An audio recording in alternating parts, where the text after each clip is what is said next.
Do our pets love each other? Do our pets love us? Find out here on the Animal Intuitive Show.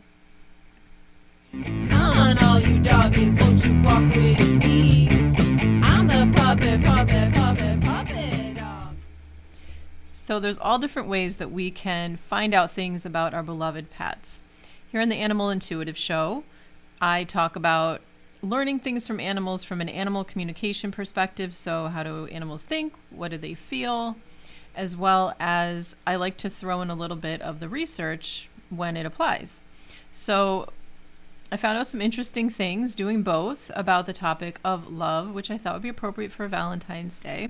If you did catch this topic a few days ago, or you caught the live Thursday night, this is a whole new redo. I am using clips from the live stream Thursday night where I did speak to people's animals live.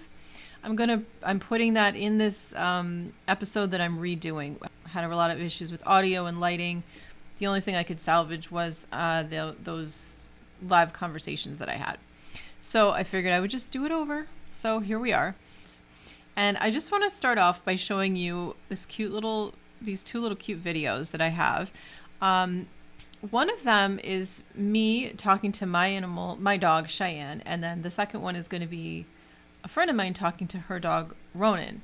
Now, the backstory about this is that when my dog, Cheyenne, was a puppy, she used to play all the time with her friend, Ronan, and they would run around the backyard. They would hang out all the time. They had a great time together. He's a border collie. A while back, I think it was in August, I said Ronan to her, and this was her reaction.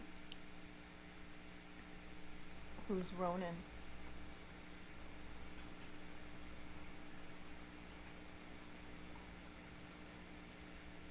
Who's Bill? I said, Ronan? Who's... So when she tilts her head, you can hear, I'm saying, who's Ronan? But then, and this is Ronan. Where's Cheyenne? So she's asking Ronan, who's Cheyenne? Where's Cheyenne? So in the first one, here, I'll do it. It's very hard to see her video. I couldn't do much about it, but she's tilts her head when I say Ronan, and then I say, who's Bill? And she just doesn't really react. She just kind of pants, like she's almost stressed, like, what are you? So they haven't seen each other in years, and they still have these reactions to each other's names. So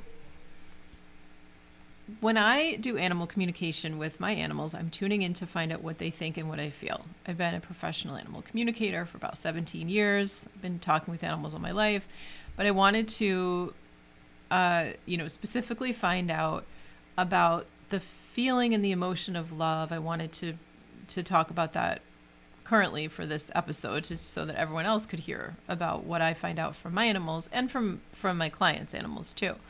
So when I asked Cheyenne about how she feels about my husband, she has a very different reaction than my enormous cat is about to knock over my camera. She likes to make an appearance on the show at the worst possible times. She is very cat. So when I ask Cheyenne about the difference between how she feels about my husband versus Ronan, when she talks about Cheyenne feels a lot of like that respect about my husband that they talk about in the dog world, that dogs need, respect. They need to have boundaries, limitations, and all of that. That's very much what she shows me when I ask her about love and my husband. She does give me the emotion of excitement when he comes home. I get that as like an example. Like she's showing me that particular situation where the excitement feeling comes in when I ask her about if she ever feels excited, and more of that like heart feeling of love that we think about when we think about love, I guess, a lot of the time. And she just says, that she gets, or she shows me that image of that, or that scene of her getting all excited. The feeling of love is there. So there is an excitement too of love, that feeling. But when I talk to her about Ronan, there's a little bit of needing, there's an immediate feeling of like warmth and interest in that. It's excitement, but on like a low key excitement, like curiosity, I guess, excitement level kind of thing. And she doesn't 100%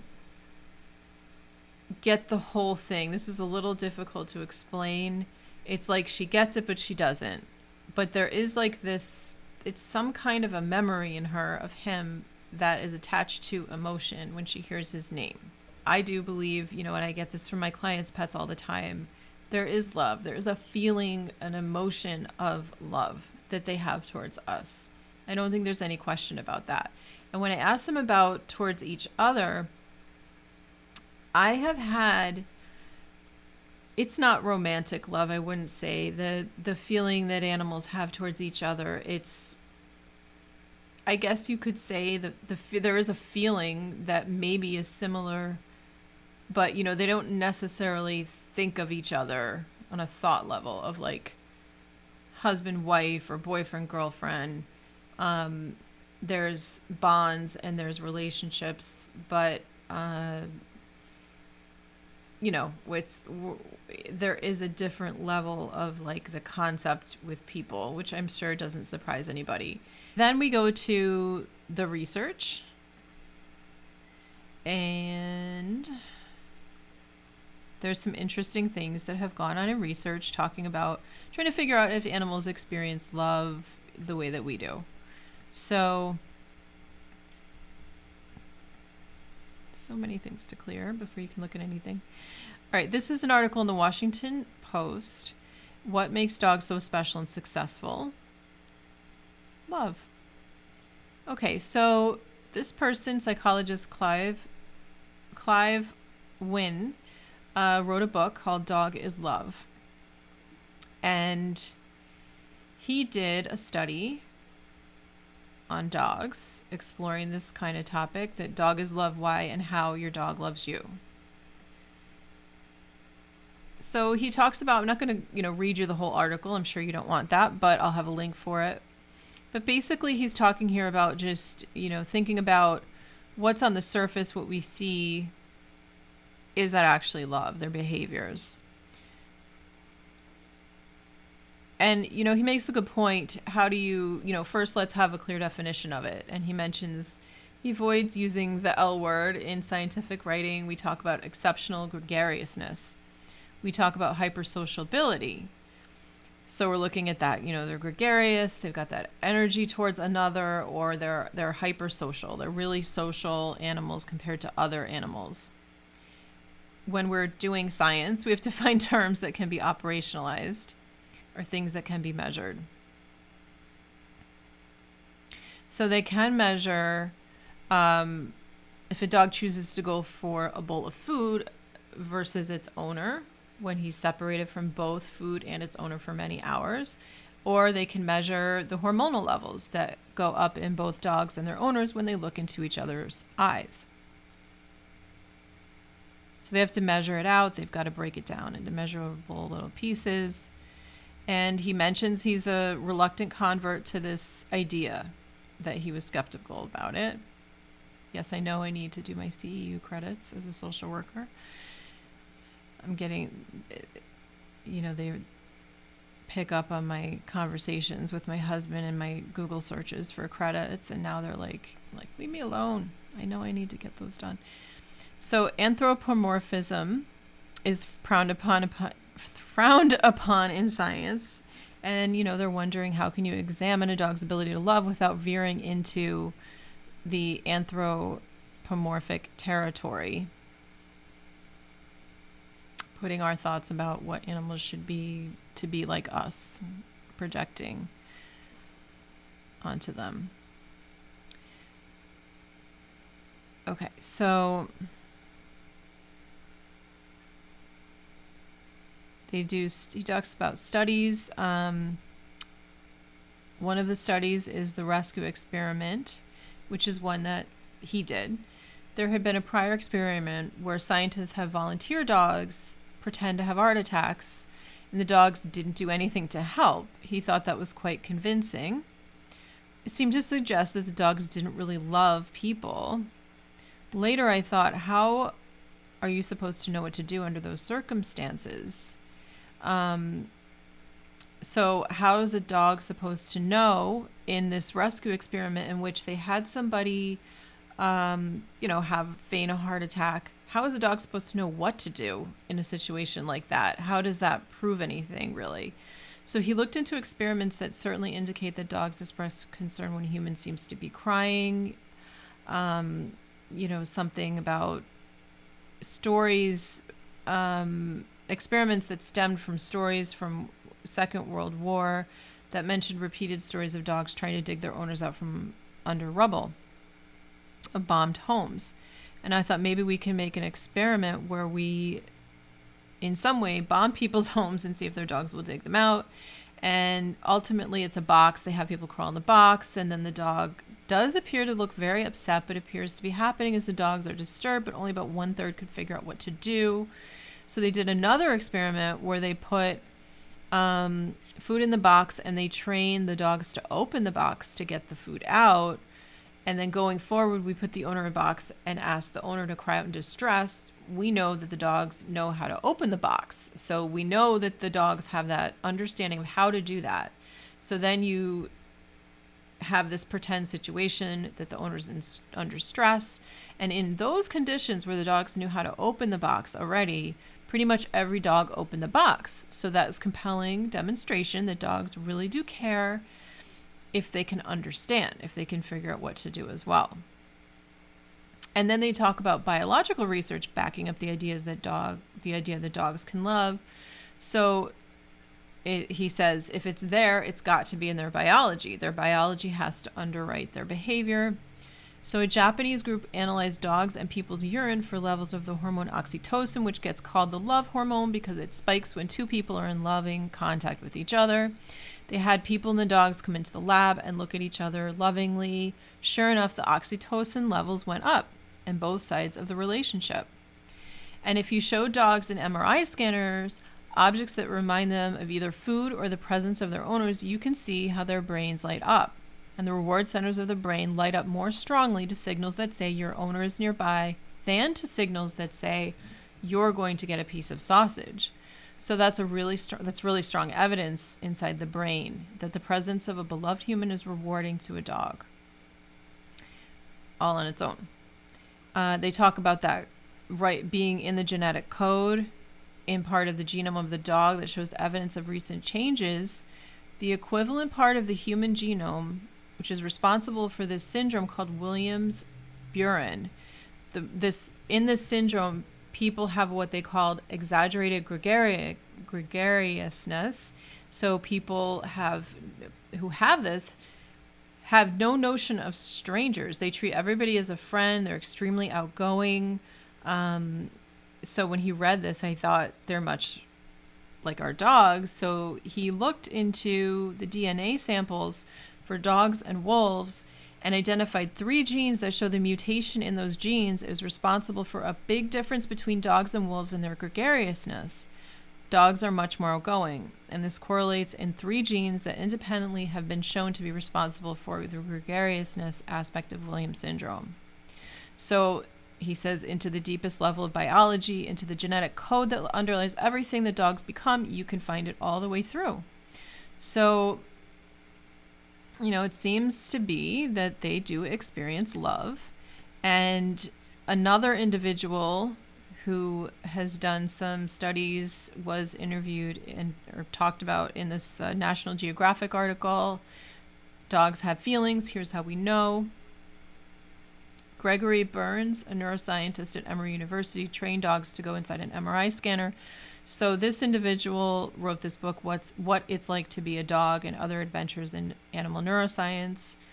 And he talks about, doing this experiment. They trained dogs to get in the MRI machine. It took a while. It took a few months. He does a TEDx talk about this too. And it took a while to figure out how to do that, to get them to lie down still in an MRI machine, which is very loud too. They, I think, used hot dogs or something. That's what he said. Hot dogs, yeah. So So they found that there were striking similarities between dogs and humans in both the structure and function of a key brain region, the caudate nucleus. And it's the state, it'll show as active when an individual is in a state of anticipation, and will have the richest density of dopamine receptors in that area. The dopamine used to be thought of as a pleasure neurotransmitter, but it's much more complex than that. The caudate nucleus is active when an individual is in that state of anticipation, something happens, and they have to decide what to do with that information. It's particularly strong when that information is in positive domains. You see something, you approach it, maybe consume it, and when we see this structure as active in dogs, we can interpret that they are experiencing something important to them and something they like. This is completely analogous to what happens in human brains under the same conditions. So obviously they don't have the same brains as us. The size is different, and this is not exactly the same, but probably the biggest area of difference, he says, is language. You don't need an MRI to know the dogs can't speak to us, and he says at least not with words. One outstanding question we are currently working on is to try to figure out what they actually understand about our speech. So he's going to be doing some more research and excuse me. All right. So he's got some other studies going with some other types of animals too, but excuse me. I also did look into cat research and horse research, and what I found was that the cat research showed that there was a study that seemed to indicate that cats become more relaxed in difficult situations. They seek our comfort. So if it's your cat, they will respond to your presence in a positive way in a stressful situation. They set this whole situation up where they brought cats to a strange environment, this research lab, and the cats, one of the ways that they knew that the cats were more comfortable, that they felt was an accurate way to know that, was the meowing level.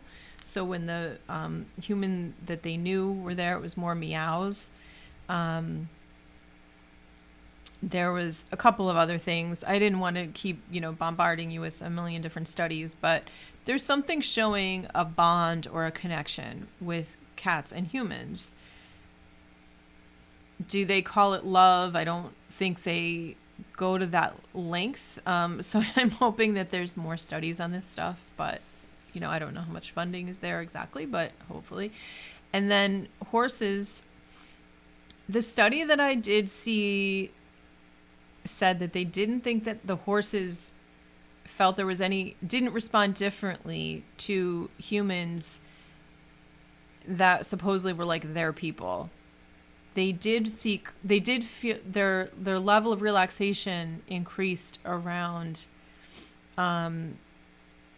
humans in general, but not specific humans. Now, okay, so as an animal communicator, I want to talk about these things, because animal communication is understanding what an animal's thinking and feeling. When we do this, we do it on a spiritual, energetic level. So the studies that I read were saying, for instance, that dogs, I should have brought this up, but I kind of forgot to, that dogs can only experience emotions on like a 2 to 2.5 year old level of a human. So they don't get into more complex emotion like regret. For instance, there was a couple of ones that they mentioned. I think shame was another one. So I would have to agree that there's a few emotions that we find they don't really go, like, they don't linger in shame. I would say that's true. They don't. They will experience feeling bad about something they did, but they're saying in these studies that it's fear, that it's just a different level of like fear, like, oh no, you're upset with me and I feel almost fearful. but on like a low level. I feel that an animal may not experience emotion exactly, but can have thoughts on a spiritual level that is higher than that they can think about concepts that they can think about concepts that maybe we think they can't, just because they don't go into these like specific emotions that we consider to be higher, more complex emotions. So that's my concern, actually, that people look at this research and they limit animals. And I think that's a shame. And it's the benefit of animal communication, because you can find out from an animal not based on what you're seeing or measures of, oxytocin in their brain and, MRIs.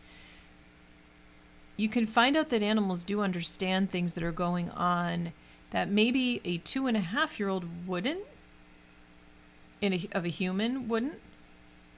An animal can understand. And that's where, like, I think there's an interesting, like, difference between the human and an animal, that animals have this ability to understand higher level concepts. And just because they don't have these feelings that we associate with humans who are old enough to understand these concepts, just because animals don't get caught up in these things, like, and don't maybe experience guilt or, that, or shame, that they can't understand these concepts. And I just don't feel that that's true. I know as an animal communicator what I know. And I have people give me feedback about what their animals do after we discuss things with them, changes that are made. I have testimonies about that on my website. I have people on this show who, I'm going to demonstrate some of that for you in a moment, will confirm certain things that we are understanding about their animals. So the information is getting conveyed. Is some of it like an informational matrix where there's I will tell people at the start of the session, some of this I'm getting completely from your pet, and some of it is intuition or something I'm picking up that is information that is, we don't know how to explain it. On a quantum physics level, they're trying to understand this stuff, that the information is like there, it's available. It's a matter of, we can access things not limited by the time that you're in or the space that you're in. And they don't completely understand it. But just because we don't understand something does not mean it doesn't exist. We can see evidence of it being true without having a complete understanding of it. So that's why they do studies in various, modalities in different areas over the years, but they're lucky if they have the funding to do that, to make, to prove things. So we can only go on what we see and the changes in animals and their behaviors. We'll even have animals during a session. Oftentimes people will say to me, well, my animal just jumped up on my lap when we started this session. Or, the animal, you just talked about something that my animal does, like raising its paw or nudging me with its head. And as you're talking about it, he's doing that. So we're seeing it like in live action. So I'm going to play you the animal communications on that note that we did in the live stream Thursday night. So some kind of something going on in the stomach, and then I feel something okay. in So the this hip was area. so I can pause Okay, this. so Yeah, this was a dog named Misha, and I was picking up some kind of you'll hear issues in the abdomen. I do preface all of the communication I do on here by saying that I'm not a vet. I don't diagnose or treat illness in animals or people.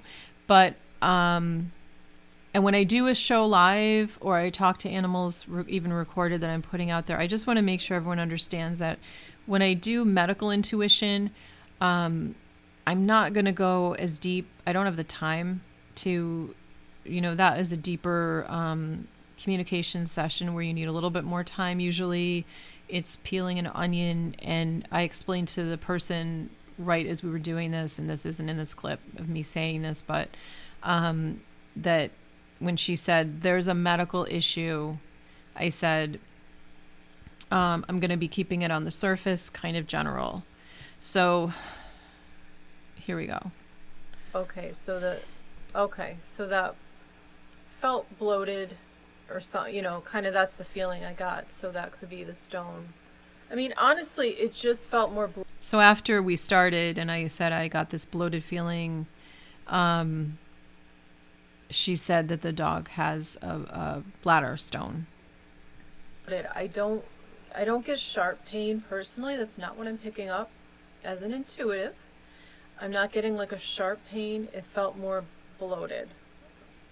That's so, if that answers your question. I do get some hip discomfort too, so I don't know if they're addressing that. So I would just kind of, just something to take into consideration if they haven't brought that up. Maybe she's a little bit older and, it's not unheard of to have some stiffness or whatever happening, but just have them maybe like check that. There's a little bit of nausea. I forgot to say that. I was getting a little bit here. But I don't feel a considerable, for what it's worth. So Tammy, my Ollie, is a therapy dog.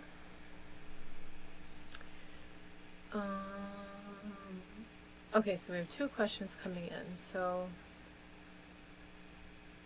on a recent visit, it was pointed out that Ollie kept an eye on me even when he's getting attention and sitting in their laps. Is he looking for my approval? The word I get is reassurance, and the feeling is reassured, wanting to be reassured. It feels more like, come on, like, get in on this. What do you think? Like she doesn't want to feel separate from you in what she's doing with the person in the therapy session. Or in the visit, I should say. I guess what I would say is if for any reason you wanted to use this information for developing her, it feels like she may be a little like lacking in confidence. So the training might be around like confidence building. There's just a little bit of a lack of confidence. It feels like she's needing that reassurance. If that's important to you. Okay. And then Kim, I would like you to ask Pippa what she thinks of Misha, as she's been with us a year now, and if there's anything she would like to do more or less with her. Okay, so Misha's been with you for a year. Okay. So we went from, I had somebody kind of drop off. She was having some issues, the first person with Misha. So while she was like away, I had Ollie pop in. I talked to Ollie, and then we're back to Misha and Pippa. Misha and Pippa are siblings, not biological, but they live together. So there's a sense of her trying to figure out Misha. Like there's times when Misha's This is Pippa. Anxious or bothered by something's upsetting her, and I feel Pippa being like almost being anxious about it herself because she doesn't understand what is going on with Misha. And is there anything she'd like to do more or less? Oh, and Pippa's blind. Okay. Anything more or less? It feels like she would actually appreciate some kind of scent work or training. It feels like she needs that kind of like stimulation. Being blind, it seems like she's extremely into the scents and that she really wants some more. So it feels like doing some kind of games or training around the house with scents, like hiding things. So that little thing, if you are listening and not watching, I just flashed up. She had responded by texting. I guess we couldn't hear her. This was one of the issues the other night. Not text, in the chat, and I was able to pop it up on the screen, but she wrote, okay, Pippa loves scents. So I was talking about that I was picking up that Pippa wanted to do scent work. I don't know these people. at all ahead of time. So Pippa says she loves Sense and used to play those games with her, but I haven't as much. Misha does have anxiety, and I think Pippa calms her. So it feels like doing some kind of games or training around the house with Sense, like hiding things. She would really like that. And then you said about the hot air balloon with Ollie. No, I'm getting confused now with names. The hot air balloon is... There's a sound that, I haven't been around those in a while, but it's the sound I'm getting actually more than anything visual. There's something,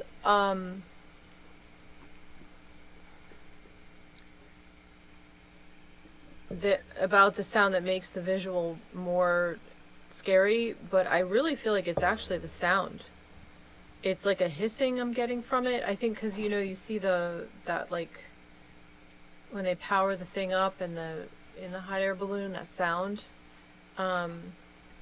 Okay, so I'm just pausing this if you're just listening. She wrote, the sound makes sense. She also doesn't like being around electrical towers. She looks up, but I bet she senses the sound even though I can't hear it. Thank you so very much. Wanted to be able to let you guys see the live animal communication from the other night, even though this is a redo. And, you know, so it's nice because we get confirmation. G is biting wires, the kitty cat. She, you know, we get confirmation, and that's lovely to be able to hear that all this makes sense to people. So even though we can't necessarily, or haven't yet had a good study done to show that animal communication is a real thing, you know, people tell us things like, oh, you just said that the animal wants scent work. She did scent work. I don't usually go back and point these things out because I'm in the middle of it, and I am, you know, trying to talk to people in the chat, and I'm, you know, moving on to the next thing and getting tired at the same time, and there's a lot going on. And you know, being able to do this pre-recorded is kind of nice because I can stop for a second and, you know, maybe, you know, take a moment to point these things out, because I think that animal communication, sometimes we need to do that for the field of animal communication. So, you know, sometimes it can be a little crazy making when you talk to someone and then you talk to them later and they'll say, oh, you know, my dog is acting so different, this and, you know, that behavior's changed, this behavior's changed. And you can kind of tell they're not acknowledging, they're not making the connection between the communication that you had.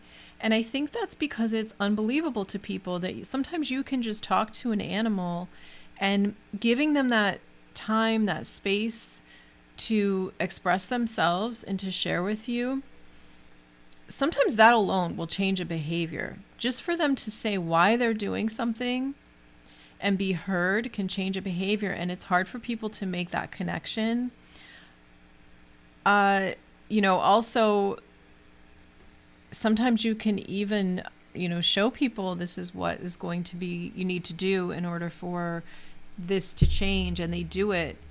And for some reason, they don't make that connection that it was the animal communication that led you to this information.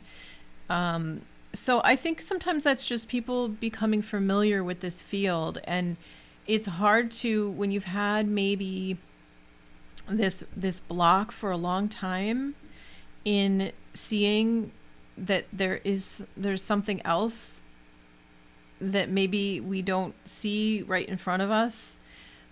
You know, when it happens, you want to think it's something else, or you just don't draw the conclusion. You're not able to make the connection unless someone has to point it out to you specifically. And even then, I think sometimes people will deny it. It's like, oh, well, it couldn't have been that. There's no way. But yet there's nothing else that changed. It's just So if you found any of this helpful or meaningful to you, and you would like to subscribe to the show so that you can be notified of future episodes, hit the bell. That's how you usually, hopefully, get notified. Sometimes people don't. But we are here every Thursday night at 7:30 p.m. for Furry Thursdays. That's the time and day right now. I don't know if you're watching this in a year, if it'll be the same, but we hope that you do join us. We have live communication here and a nice community And animal communication is a really good way for people to connect with each other. And it's just a lovely community to be a part of. I'm really grateful for the people that are here every week. So thank you so much, and enjoy your fur babies this Valentine's Day, or if you're not with fur babies this Valentine's Day, just take care of yourself, and God bless.